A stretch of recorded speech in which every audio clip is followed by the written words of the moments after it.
everyone, it's Asmara and welcome back to the channel.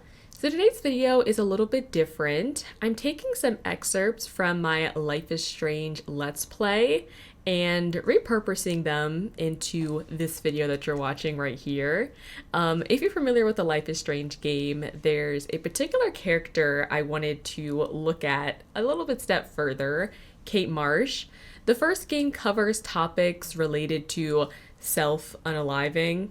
I'm going to censor out any time I say the actual word just so this video doesn't get flagged, but please know that I don't say that to make light of the situation. Social media platforms are just weird about saying certain sensitive words. So yeah, her character, the writing, and the whole situation surrounding depression and topics like that, I feel like it's an important conversation to have. So in this video, the clips that I took out is almost like a reaction and reflection, expanding our perception of depression. I also talk a little bit about the importance of emotional needs. And last but not least, one of the biggest ways and best ways that you can be there for someone who's going through tough times. So like I said, this video is going to touch briefly on topics such as depression, self-harm, and self-unaliving. Anytime I use the actual word, I'll be replacing it with this sound.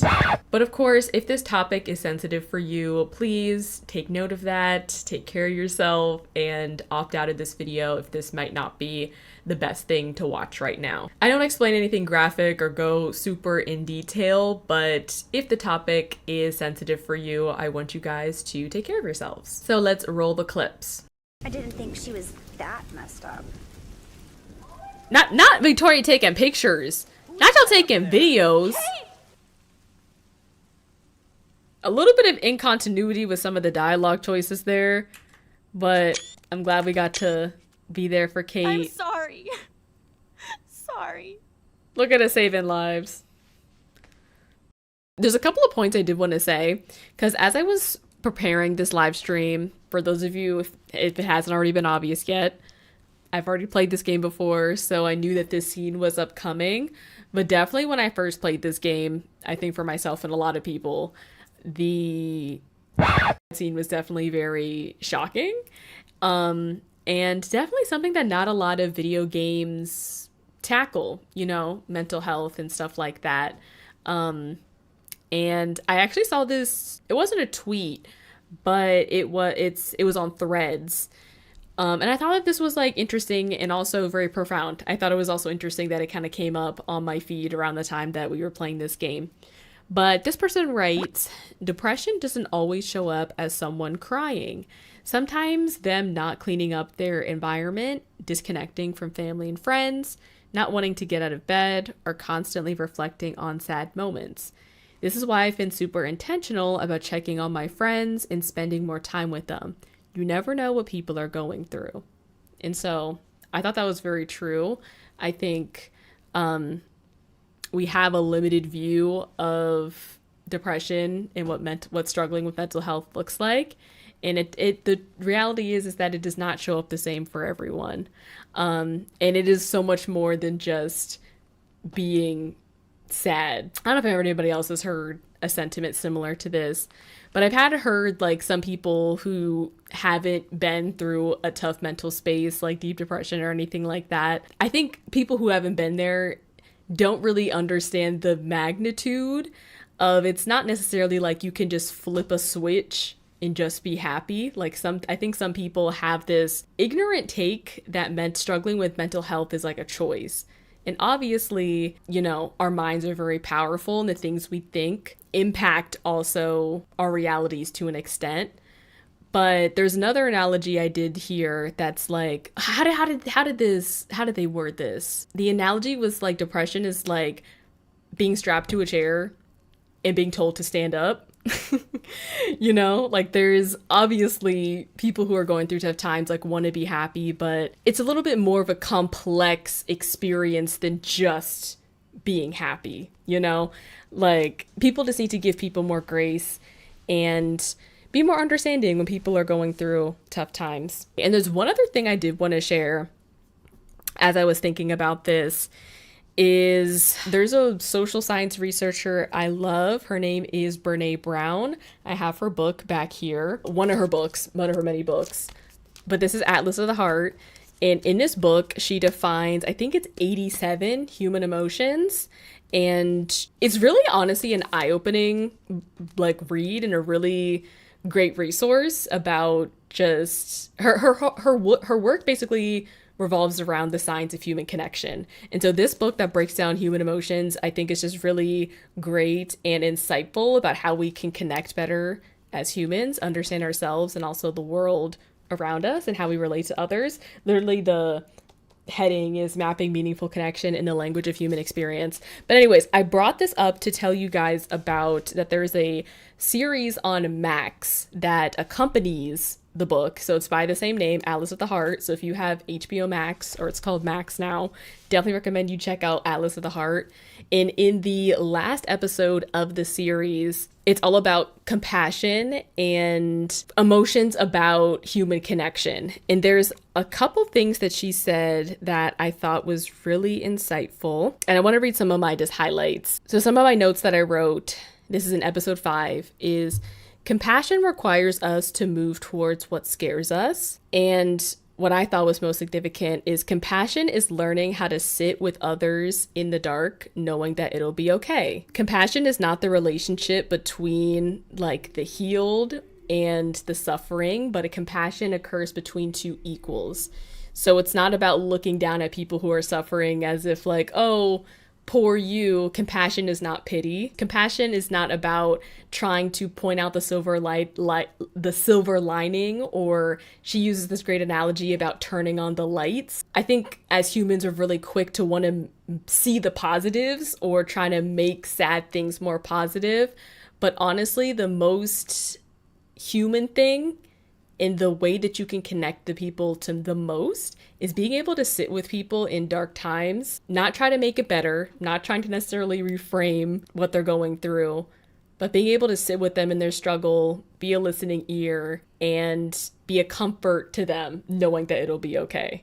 So again, I feel like my notes are not really giving it justice. She really describes it in a really great way. So I definitely recommend go check out Atlas of the Heart. I love the book as well. I think the book is a great resource because the series doesn't cover all 87 emotions, but it covers a lot of the big ones, and it's such a great introduction to the topic. I love her work, and it's educational, but it's not boring. It doesn't feel like you're watching a college lecture. She's very engaging. She's a storyteller. It's just a really great resource. So just some thoughts and some words I want to talk about mental health, depression, and ways that we can be more compassionate, not only to ourselves, but to each other. The events that take place in this game, obviously it's a fictional story, but these are real things, y'all. I'm pretty sure recently I saw stuff on Instagram about National Prevention Awareness Day. And so these are conversations that definitely need to be had, and make sure that these conversations are, I don't know if the word is relevant, but make sure we're talking about the right things when it comes to mental health. Oh, she already looks much happier.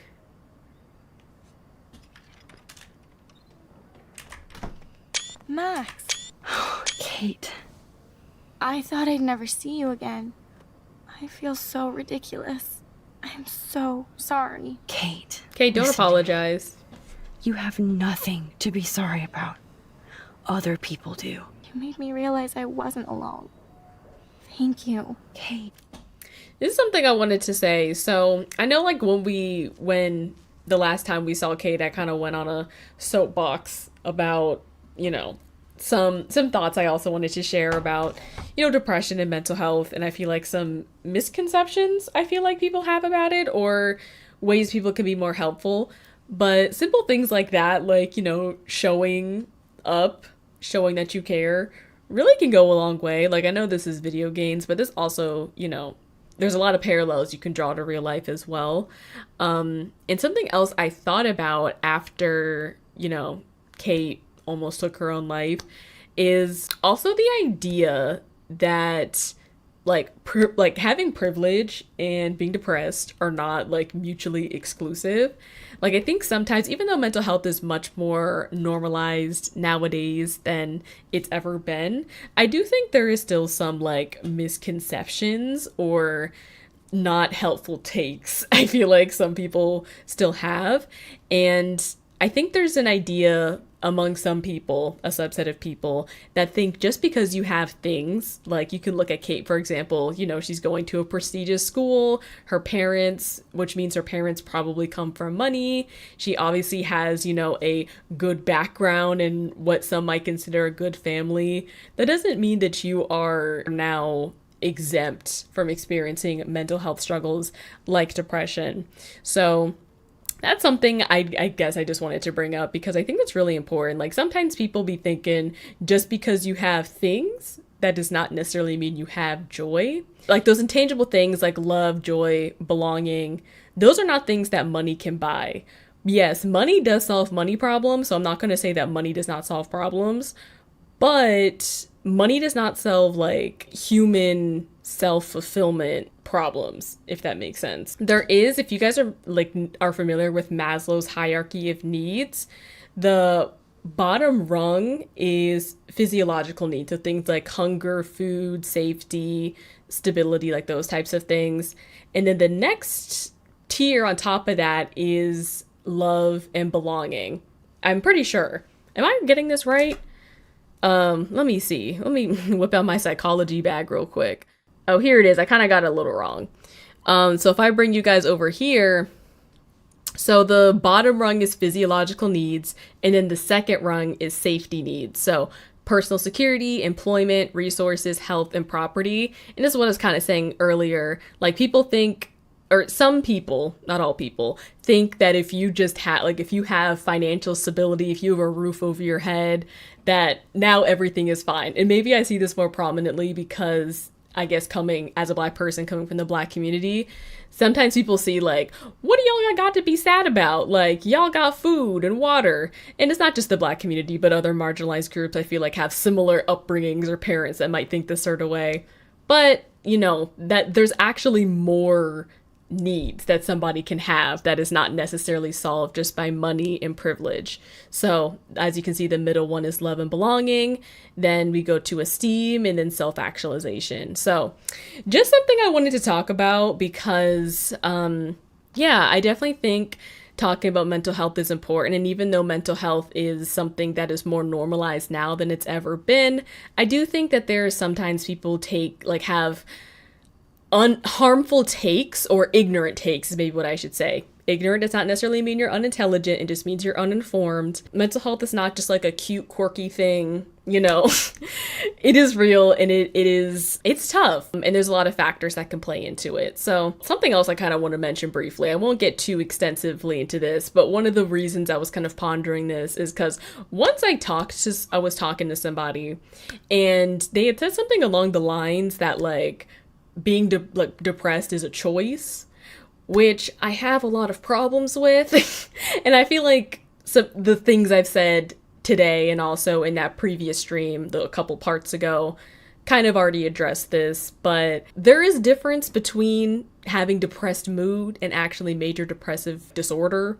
Like there are neurobiological differences, and I think it's just very ignorant, honestly, and harmful to perpetuate an idea that it's your fault that you're depressed, as if the person dealing with the mental illness doesn't already typically blame themselves for that.